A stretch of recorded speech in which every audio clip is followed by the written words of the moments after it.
I wanted to talk to you today about Tearsheets.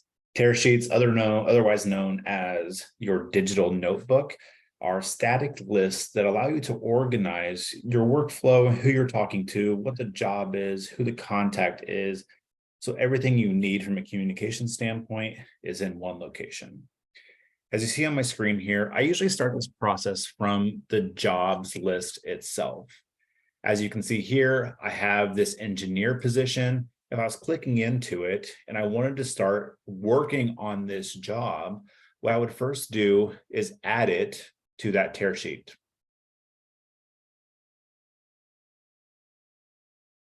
As you can see here, I've already added it to this tear sheet, and this is how I would name it. The recruiter's name, so Trey Crouch, the job position title, and then the job position number, just so you have the reference. If you go ahead and save this here, it's already there. If you go to the tear sheets, which is found in your menu underneath the tear sheets label, if we go to the tear sheets, you'll see that that lives right here. Now, for now, that's just going to be a storage place for where it's at, but we can start going to our candidates, and this is where your sourcing can start. So you're going to obviously start your search. You're going to try to collect a long list of candidates. And then what I would typically do is, based on your search and how good it is, using Boolean strings, the advanced searching, even note searching, we can start to compile a list of candidates that we think are going to be a great fit potentially for that role, but you're not quite ready to submit them just yet. One way to start this is by sorting your columns here in descending form, so you get the best search match to what you are looking for.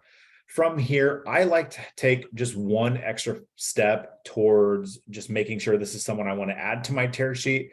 So I'll use the slide out view here to ensure that I'm getting the matches that I want.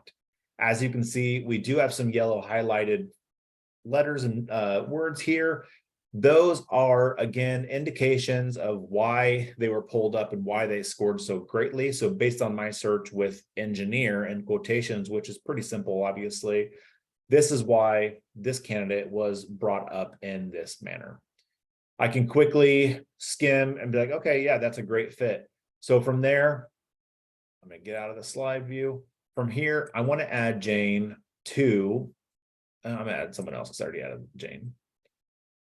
Do the same thing for Jake. Either way, whoever you decide to add, we can highlight the bubble. You can do your sourcing from the candidate list of people that you maybe want to take a deeper look into.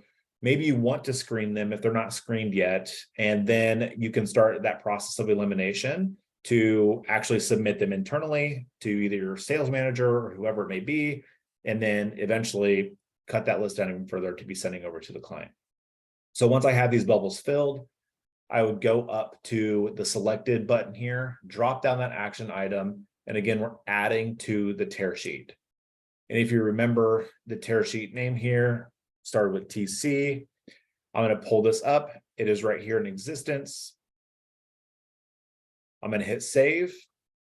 And then these, they're still going to live in your candidates list, but they're also going to be kept in this tear sheet over here. So I'm going to go in and you'll see the 8 candidates that I've added here. And this is where, let's say you're done sourcing, and this is the list of people that you want to look further into before you submit anybody. You're going to start that process from here. You can do that by clicking in and actually taking notes. You can click on the action items here to add a note if you're talking to them on the phone, or if you got an email from them. This allows you to maybe do that a little quicker. Let's say you've already interacted with this candidate, but you need to set up tasks to follow up with them later. You can do that from here as well.